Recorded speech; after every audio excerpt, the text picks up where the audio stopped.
What's up, y'all? You already know what time it is. Today we're going to be ranking every Lil Uzi album, and just like last time, there are some rules to it. For one, I'm not counting Purple Thoughts or the real Uzi, because I feel like we all know where they are going, and they're not on streaming. I'm also not going to be counting Pluto x Baby Pluto, because that's a collab project, and we're doing solo projects. We're only talking about Lil Uzi here. And then finally, I'm not going to be including any EP, so Red and White EP and Love is Rage 1.5 won't be being counted here, simply because they're like at max 6 songs long, and they're gonna be competing against shit like Pink Tape. Oh, and we're not including any unreleased shits. So no Barter 16, no Forever Young, no All White. We don't know what those albums would have sounded like. We don't know what the track list is. So we can listen to leaks all day, and potentially it might be the greatest thing in the world, or it might have been some hot doo-doo. We don't know, because it never came out. Before we get into this list, go ahead and like and sub. I don't usually tell people that, but go ahead and like and subscribe. I also got 2 more people I've been wanting to do this with, so let me know if y'all want to see that. And yeah, let's just go ahead and get started with the list.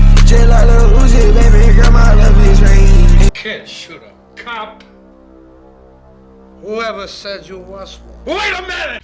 Now, I know this look crazy, you know, Love is Rage at the bottom. Hear me out, nigga. Obviously, I don't think this album sucks. It's Love is Rage. I don't think that anyone really thinks this album sucks. I mean, this is the first ever Uzi shit, which is exactly why it's at the bottom. I just feel like Uzi has made way better projects since then, has evolved so much as an artist, that this kind of pales in comparison to the shit he would later put out. That being said, there is still some good gems on here. You have stuff like Right Now, which is arguably a top 5 Uzi song. New York Nights at 21, 7 a.m., Lamborghini High, Enemies, Belly, Super Saiyan Trunks, Paradise, Queso, Safe House. Obviously there's some hard songs on this album.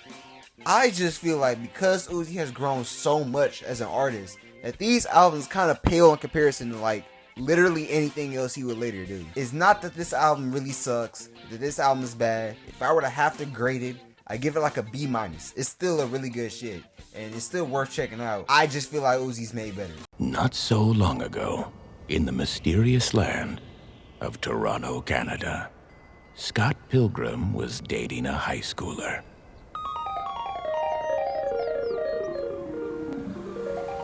I remember the hype of this album when it first came out, after like a week or 2 after the original Eternal Take came out, and this being a deluxe is all, but it's pretty much its own album full of community grills. And I'm just gonna say this, bro, this is exactly why I don't trust Uzi fans. Like, this is why I feel like Uzi should just make his own shit. There's a stronger example of this later. This is the reason why I feel like Uzi fans need to just shut the fuck up, bro.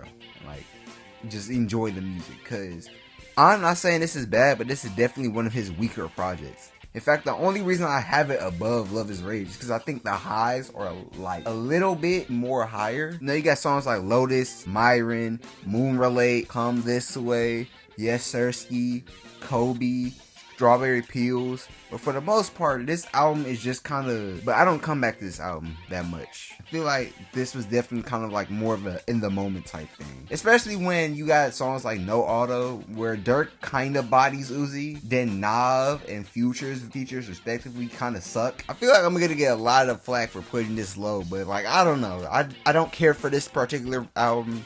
It's high because the highs once again are like genuinely the best of Uzi. The rest of the album is pretty forgettable. Tonight, U.S. cases of coronavirus more than doubling, with 2 new cases in Southern California and 1 in Maricopa County, Arizona. The CDC confirming all 5 patients in the U.S. had traveled to Wuhan, including a man in his 50s being treated in Orange County. You know, there used to be a point in time where I thought Eternal Take was his best ever album. I don't believe that anymore, but this album is still pretty good, and I still think it catches a lot of flack for no fucking reason. This is kind of like a more cinematic Uzi album, if that makes sense. You have songs on here like Silly Watch and Pop, Homecoming, where he just like spazzes on the beat for about 2, 3, 4 minutes, just straight spitting. And then you have more melodic songs like Chrome Heart Tags and Venetia. This album's pretty good. I still think it's kind of like the weird, awkward middle child of Uzi albums. It doesn't get enough love, but people who genuinely fuck with it a lot. I kind of fuck with it. I just feel like once again Uzi's made better, and the album does kind of go on for a long while. Also P2, like the first time hearing it was insane, but now it's kind of whatever. I also don't care for either of the bonus tracks. They can, you know, stay or leave. They're just whatever. But for the most part, yeah, no, this album is good. I just feel like Uzi's, again, released better shit, but this is like a solid B+ type album. Like, this is hard, bro. I fuck with this. Scott Pilgrim is dating a high schooler. Really? Is she hot?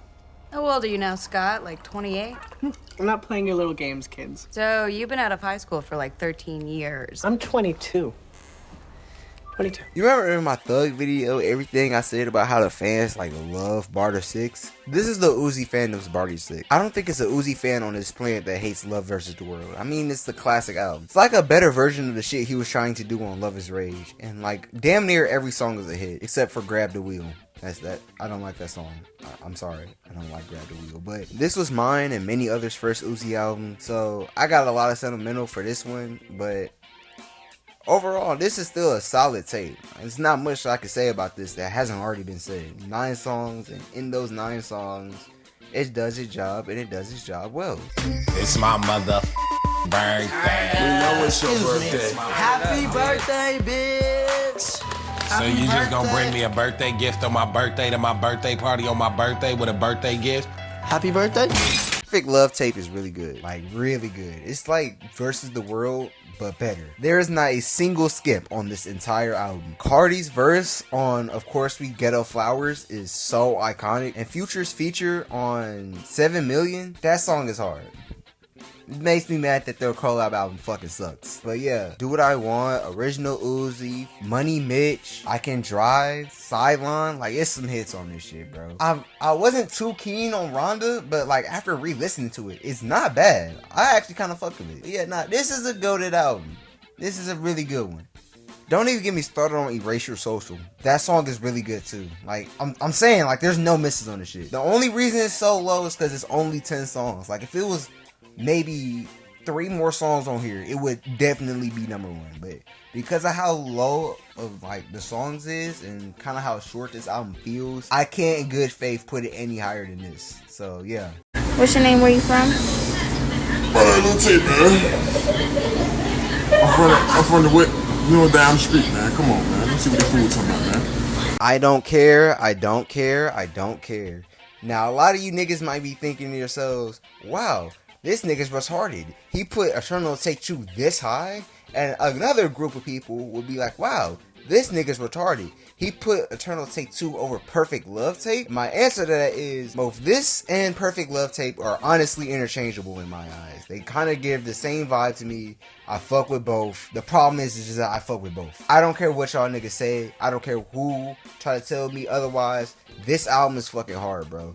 I remember coming home after working on Halloween night. I'm a loser, I know. But I remember coming home after working on Halloween night, turning on that album. I had the precognition, thinking to myself, you know what? I'm not gonna go on Twitter. I'm not gonna go on Instagram. I'm not gonna go on Discord. I'm not gonna go on whatever. I'm gonna listen to this shit entirely in my dark ass room. And then I'm going to open social media. But I'm not gonna interact with the internet at all until I'm done listening to this shit. And when I did so, I fuck with it. I genuinely fuck with the album. The start is kind of reminiscent of EA1 with songs like Light Year, Chips and Dip, Meteor Man, and We Good. All of those songs are like more up-tempo with the more melodic shit like Chill Bay coming in at the end.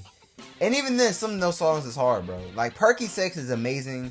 Goddard's song is amazing. I don't know. I feel like you niggas just got mad because Uzi was using nitrous on this album and everyone was overreacting over that. But it's like, you niggas wasn't saying this shit in 2017, and even now when Uzi was barred out of his mind making Love is Rage 2, and yet y'all still glazed like those albums. So I don't understand why this nigga using nitrous in this one all of a sudden makes this one like irrelevant. And then like at school, somebody told me at my school that they didn't like this album because he kept saying the same shit over and over again. I'm like, nigga, this is Lil Uzi we're talking about. When has he ever not done that? You niggas wasn't complaining on like X2 and Amps and Crush 'em on Pink Tape when he was doing the exact same thing. So I don't understand why Parge and the Mars is such a big deal now.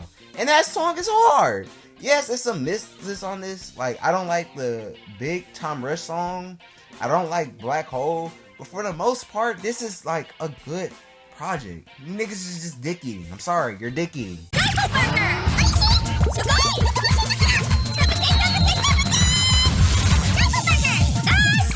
Bro, Pink Tape is so hard, bro. I'm gonna be real. This had potential to be Uzi's best album, like genuinely. And this is why I say Uzi fans are like genuinely one of the worst rap fan bases of all time, bro. It's not as bad as someone like Osamason's or Kanye's, but like, nigga, let's entertain the hypothetical, right? That for some reason on God's green earth, that Uzi was forced to make this album 26 songs long. Like, it has to be exactly 26 songs or else it's not coming out, right? You could throw away shit like Zoom, of course, and Sade, because we already heard those songs years ago. There's no point of officially releasing these, especially when you had a clear vision for the album that these songs might not fit on. So, you know what? Throw them away. And then throw away songs like Endless Fashion, Patience, Mama I'm Sorry, Pluto to Mars, You delete all them songs, and then you can replace them with songs that actually fit the vibe of the project. Songs like Head Crack.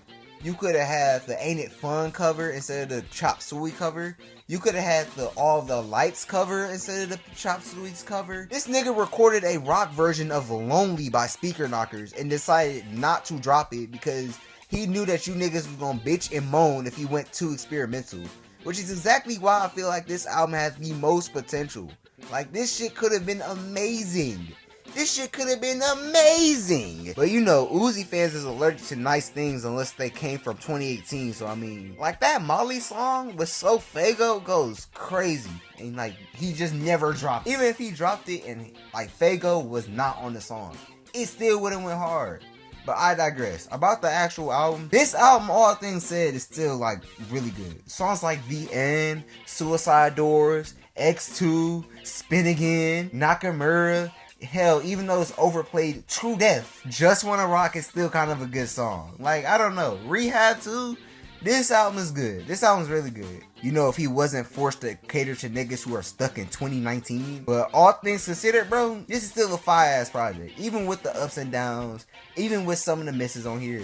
The album is so long to where even if you take out the misses and you never changed any of the like track list besides that, like you just kept it as is, you just took out the misses of the song, it would still be probably Uzi's best. Like, I really feel like the inflation of this project, and not just the inflation, but the inflation with bullshit on this project is especially what killed it. But this is still a fire-ass project. Is anybody surprised that this is number one? Like, I think it would be more entertaining and more surprising and less anticlimactic if this wasn't number one. You know what I'm saying? But I mean, shit, it's Love Is Rage 2. There's not a single skip on this album. Everyone's favorite album. This is also one of the only few like emo rap projects I'd sit up here and say that has aged well. Like, I don't think this is annoyingly sad. I don't think this is overly depressed. He still does his shit on here. There's still some songs on here that's like sadder if you feel for that vibe. But for the most part, yeah, this is a classic. Like, this is a modern day classic.